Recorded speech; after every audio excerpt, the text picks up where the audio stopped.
Tantum verde lajša bolečino in oteklino pri vnetju v ustni votlini in žrelu. Pred uporabo natančno preberite navodilo. O tveganju in neželenih učinkih se posvetujte z zdravnikom ali s farmacevtom. Onitek zdravilni lak za zdravljenje zmernih do blagih glivičnih okužb nohtov. Brez piljenja, brez odstranjevanja laka. Onitek. Resne težave imajo lahko tudi enostavno rešitev. Pred uporabo natančno preberite navodilo. O tveganju in neželenih učinkih se posvetujte z zdravnikom ali farmacevtom.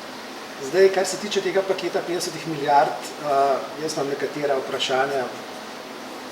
Pravzaprav kak dogovor so včeraj sklenili, zdaj še vedno ni jasno, kaj se je Orbanu ponudil, ker nekaj se mu je mogel, ali pa so ga tako stisnili, kar je tudi možno, bi bil pa presrečen, če se bo samo to.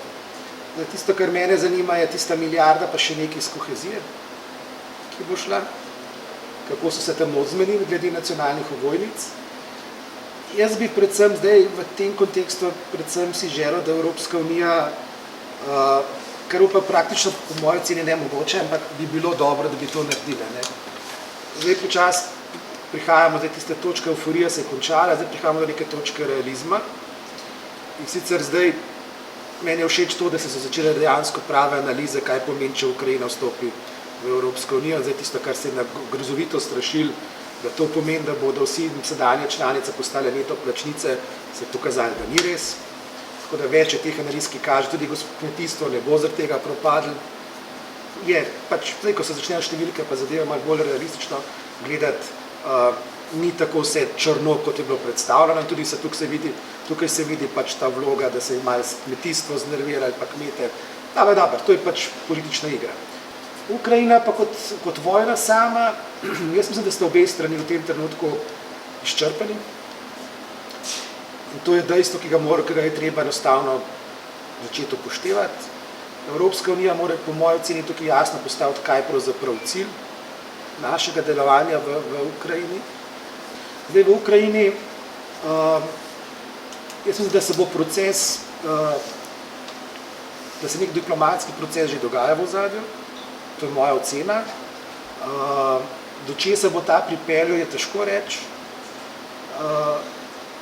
Zdaj, ali bo kdo zmagovalec, ali kdo poraženec. Jaz mislim, da ta retorika zdaj izginila, nihče več ne govori o zmagah pa porazih. Jaz mislim, da je celotna Evropa s to vojno poražena. Tukaj, kot se rekel, Evropska unija predvsem mora jasno se postaviti, kaj zdaj je cilj. Je cilj mir za vsako ceno. Če bo to, potem se je treba vprašati, kaj bomo ponudili Ukrajincem, ker zdaj to bojo frustracije, to se moramo zavedati. In kako zdaj to v tem procesu, ki bo stekel na neki točki, na nek način Ukrajincem kompenzirati. Ne? Ker če tega ne bomo naredili, potem bomo imeli Ukrajino, ki ne bo prijazna in prijateljska do evropskega prostora. Moje vprašanje je, kje je kakšna vojna, kjer ni bilo korupcije? Ali obstaja vojna brez korupcije? Ne, to ne obstaja. Tega ni. Se pravi, korupcija gotovo je. Zdaj, ali gre pretežni del teh sredstev v zasebne žepe, to mislim, da ne. Ta pomoč je narejena tako, da praktično manjši del so tista finančna nakazila, ki bi lahko bila predmet zlorab. Večinoma gre v tehnični opremi, oborožitvi, kar pomeni, da edino, kar lahko naredijo, je seveda pač prodaja na črnem trgu. Zdaj, tukaj je bilo ogromno teh špekulacij.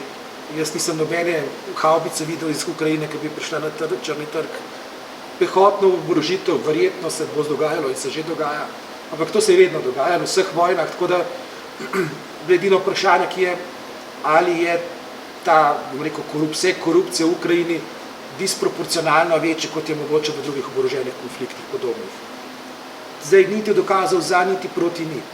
To bomo verjetno ugotovili po koncu spopadov. Zdaj, v tem trenutku pa, bom tako rekel, zelo odkrito, določen del korupcije pri takih stanjih, ko so družbe v kakšnem tem vojnem stanju, praktično je neizogiben. In tudi na drugi strani verjamem, da je dosti korupcije, ker pač prilika delati tu in vojne so stanje, ko dejansko je teh priložnosti zelo veliko. A je zdaj sistemska korupcija, tem lahko pa razpravljamo, ampak Ukrajina je imela že prej težave s tem, a ima zdaj manj ali več, to pa na podlagi tega, kar vidimo in vemo, težko trdimo.